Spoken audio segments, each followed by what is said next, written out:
Selamat malam Bapak Esra. Tolong bantu saya bagaimana memahami dua ayat ini.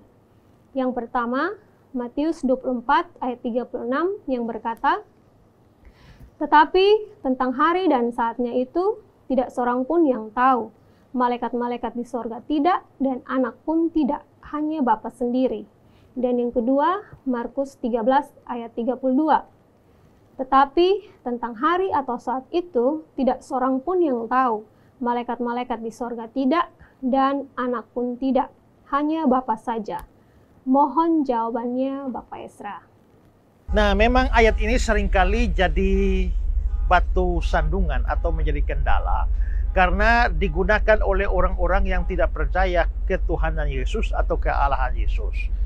Nah, mereka selalu memakai itu, misalnya Islam, Unitarian, Saksi Yehova. Kalau Yesus memang Tuhan, Yesus memang Allah, bagaimana dia tidak tahu hari kiamat atau hari dia datang kembali? Hanya Bapa saja yang tahu. Ya. Nah, kalau Yesus Tuhan kan dia tentu harus maha tahu. Kalau dia maha tahu, dia harus tahu dong kapan dia datang. Tapi ayat itu secara tegas, bahkan dari mulut Yesus sendiri mengatakan bahwa dia tidak tahu hari kiamat itu. Nah, apakah ini menjadi bukti bahwa Yesus bukan Tuhan, bukan Allah? Tidak juga. Karena apa? Karena kita orang Kristen mempercayai Yesus itu mempunyai dui natur atau dua natur.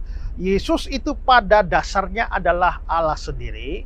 Nah, lalu Allahnya menjadi manusia, mengambil hakikat manusia.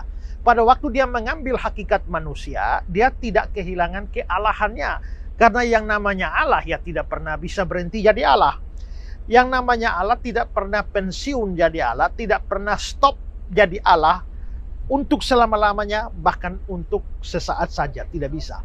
Karena itu, maka Yesus itu atau Sang Anak Allah itu pada waktu menjadi manusia tidak pernah berhenti menjadi Allah.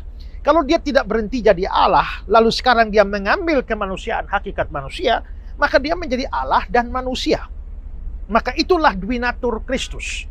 Yesus itu Allah sungguh-sungguh atau Allah sejati, juga manusia sungguh-sungguh manusia sejati.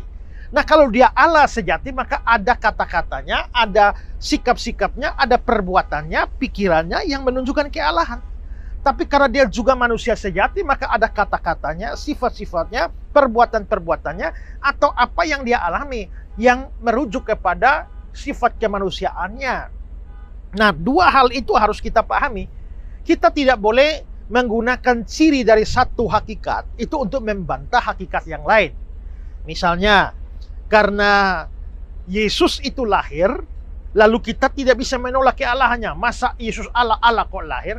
Yang dilahirkan itu kemanusiaannya. Jangan di-cross untuk membantah kealahannya. Waktu lihat dia makan, maka waktu dia makan, dia haus, dia minum, dia tidur, istirahat, itu menunjukkan kemanusiaannya. Jangan dipakai untuk membantah kealahannya. Demikian juga dengan hal-hal yang menunjuk kealahan. Tidak boleh dipakai untuk membantah kemanusiaannya. Misalnya, dia berkata bahwa permuliakanlah aku dengan kemuliaan yang kumiliki di hadiratmu sebelum dunia ada. Yohanes 17 ayat yang ke-5. Nah, kita tidak bisa menggunakan ayat itu untuk menyangkali Yesus manusia. Kalau Yesus manusia, bagaimana manusia mana yang bisa ada punya kemuliaan sebelum dunia ada? Ya.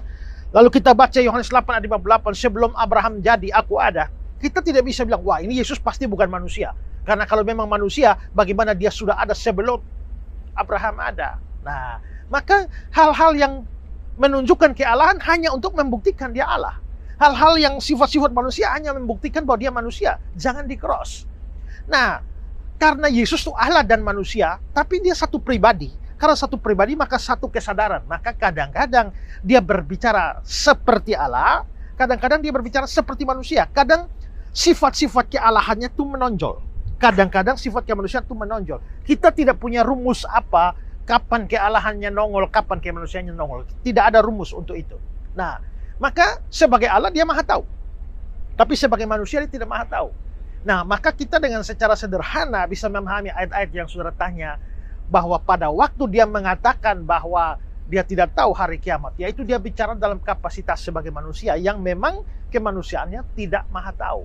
Tapi kalau bicara dari sudut pandang kealahannya, ya dia tahu segala sesuatu. Bahkan dalam Yohanes 21, Ketika dia bertanya pada Simon, apakah engkau mengasihi aku? Maka Simon menjawab, Tuhan, engkau tahu segala sesuatu. Engkau tahu bahwa aku mengasihi engkau. Jadi ayat itu sebenarnya tidak membantah ketuhanan Yesus. Ayat itu hanya mau menyatakan bahwa Yesus adalah manusia juga.